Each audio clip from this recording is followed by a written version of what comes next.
సద్గురుదత్త స్వామీజీ, వేదమాత గాయత్రీదేవిని స్త్రీ రూపంలో ఆరాధిస్తాము. కానీ స్త్రీలు వేదాధ్యయనానికి అర్హులు కారు అంటారు. శ్రీ గణపతి సచ్చిదానంద స్వామీజీ వారు అమ్మవారి రూపంలో వస్త్రాభరణాలు ధరించి నవరాత్రులలో నవావరణ పూజ చేస్తారు. కానీ వారికి దానిలో సహాయం చేసే అనుచరులందరూ పురుషులు. వీటికి కారణం ఏమిటి?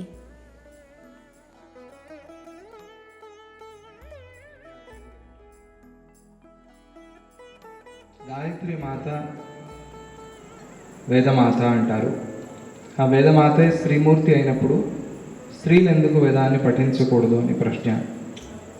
స్త్రీలు వేదాన్ని పఠించవలసిన అవసరం లేదు, అందుకనే పఠించకూడదు. స్త్రీలకి వేదం పఠించకపోయినా కూడా వేదాన్ని పఠించిన వేద విద్వాంసులకి ఏ ఫలం అయితే దక్కుతుందో ఆ ఫలం స్త్రీలకి దక్కే శక్తి ఉంది కాబట్టి వారు వేదాన్ని పఠించక్కర్లేదు. అయిపోయింది సమాధానం కదా. ఎందుకు మనకు వద్దు అన్నది తాపత్రయం ఎందుకు? ఇప్పుడు వేదం పఠించడం అంటే సులభం కాదు, శనక్కాయలు తిన్నంత సులభం కాదు. వేదం పఠించడం అంటే చాలా కష్టం. అంటే దానిలో కొన్ని నియమాలు, నిష్టలు, బ్రహ్మచర్యంగా ఉండాలి. ఇవన్నీ ఆడవాళ్ళు చేయలేరని కాదు, వాళ్ళు చేయకూడదు అని.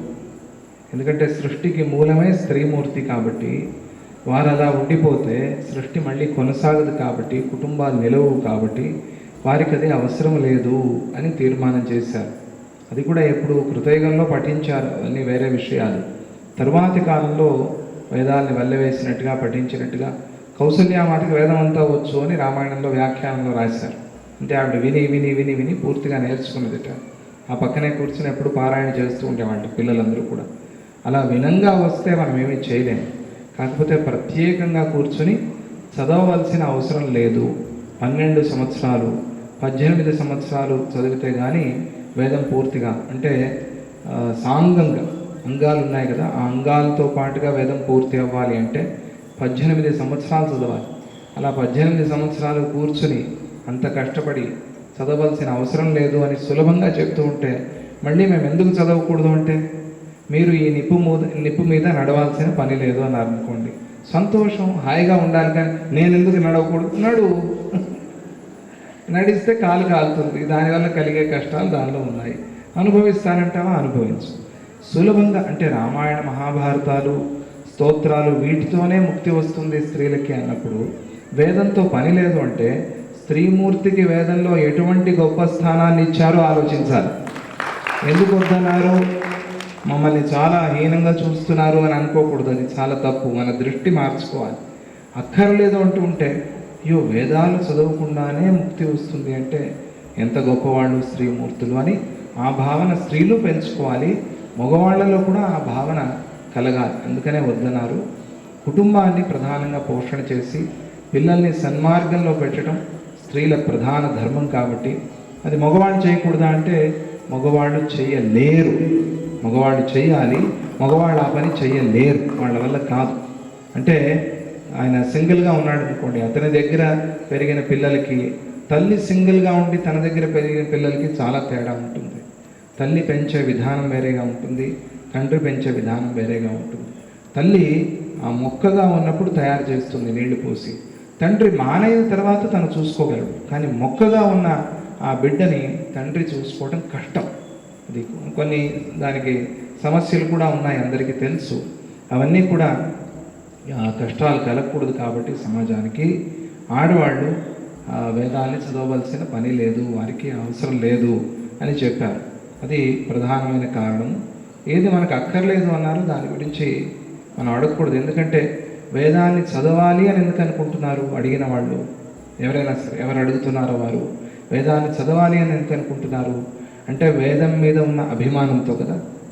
వేదం అంటే చాలా గొప్పది, వేదాన్ని చదివితే చాలా మంచిది అవుతుంది అనే విశ్వాసంతో కదా. మరి ఆ వేదంలోనే ఆడవాళ్ళు వేదం చదవకూడదు అని చెప్పినప్పుడు దాన్ని ఫాలో అవటం మంచిదా, దాన్ని తిరస్కరించి వేదాన్ని చదవటం మంచిదా? చెప్పండి, ఏది మంచిది? మరి అది ఫాలో చేస్తే మంచిది. అందువల్ల వేదాన్ని ఆడవాళ్ళు చదవవలసిన పని లేదు, చదవకూడదు కాదు, చదవవలసిన పని లేదు. ఆడవాళ్ళకి అవసరం లేదు. కానీ కొంతమంది సోమిదేవమ్మలు అంటారు, అంటే యజ్ఞం చేస్తున్న వాళ్ళ పక్కన ఉండి వారికి సహాయం చేస్తుంటారే. పత్ని అనేది ఆ సమయంలోనే వస్తుంది పేరు, లేకపోతే పత్ని అని పిలవకూడదు. యజ్ఞం చేసిన వాళ్ళకి మాత్రమే పత్ని అని పేరు వస్తుంది. భార్య ఇవన్నీ సాధారణమైన పదాలు. వాళ్ళకి కొన్ని మంత్రాలు వచ్చి ఉంటాయి, వాళ్ళు సాధారణంగా నేర్చుకుని ఉంటారు. ఇప్పుడు మీరు కూడా నమక చమకాలు వింటూ ఉంటారు, నమస్తే రుద్రమన్యవ, శ్రీ సూక్తం వింటూ ఉంటారు, హిరణ్యవర్ణాం హరిణి జాతవేదసే సునవాం, ఇవన్నీ మీకు వచ్చేసి ఉంటాయి, విని విని విని విని వచ్చేసి ఉంటాయి. మరి అటువంటిప్పుడు ఏం చేయాలి అంటే అలా మనస్సుకి పట్టుకున్న దాన్ని మనం కావాలన్నా కూడా విడిపించుకోలేం. అది మనకు తెలియకనే ఆ మంత్రం వస్తూ ఉంటుంది. కాబట్టి అలా మంత్రం రావటంలో దోషం లేదు. అదే పనిగా కూర్చుని చదవవలసిన పని ఆడవాళ్ళకి లేదు. అందువల్ల వేదంలో చెప్పారు కాబట్టి దాన్ని అతిక్రమించి చేయటం అనుల్లంఘ్య శాసనం వేదము అంతే. అంటే దాన్ని ఉల్లంఘించే శక్తి ఎవరికీ లేదు ప్రపంచంలో. వేదంలో చెప్పారు ఆ మాట, ఎవరు బయట వాళ్ళు చెప్పిన మాట కాదు, వేదంలో చెప్పారు కాబట్టి దాన్ని ఫాలో అవటమే. సద్గురువు నమ్ముతున్నప్పుడు సద్గురువు చెప్పినట్టుగా ఫాలో అవ్వాలి. కానీ సద్గురువు ఇలా ఎందుకు చెప్పారంటే సద్గురువు మీద నమ్మకము విశ్వాసం లేనట్టే కదా. వేదంలో కూడా అదే పని అంతే. వేదం చెప్పింది దాన్ని ఫాలో చేయటమే. దానికి విరుద్ధంగా చేస్తే విరుద్ధమైన ఫలాలు వస్తాయి. దాన్ని అనుభవించేందుకు మనం సిద్ధంగా ఉండాలి. ఏమొస్తుంది నేను చూస్తాను అంటే, అది చెప్పాను కదా, నిప్పు మీద నేను నడుస్తానంటే కాలుతుంది. దానికి అదే సమాధానం, దానికన్నా వేరే సమాధానం చెప్పలేము. అదే సమాధానం. అప్పాజీ నవావరణ అర్చనలో అమ్మవారిలాగా అలంకారం చేసుకుని నవరాత్రి పూజ చేస్తారు కదా, అటువంటి అప్పాజీకి చుట్టూ ఉండి మగవాళ్ళే ఎందుకు సహాయం చేయాలి, ఆడవాళ్ళు ఎందుకు ఉండకూడదు అని ఆ ప్రశ్న ఒక మంచి ప్రశ్న. అది అప్పాజీ ఇష్టం. అప్పాజీని ఈసారి నవరాత్రికి అడిగి అప్పాజీ పర్మిషన్ ఇస్తే చుట్టూ కావాలంటే చేరి నవరాత్రికి సేవ చేయొచ్చు, నాకైతే ఏమీ అభ్యంతరం లేదు. ఈసారి అప్పాజీని అడగండి ఆ మాట. జై గురుదత్త.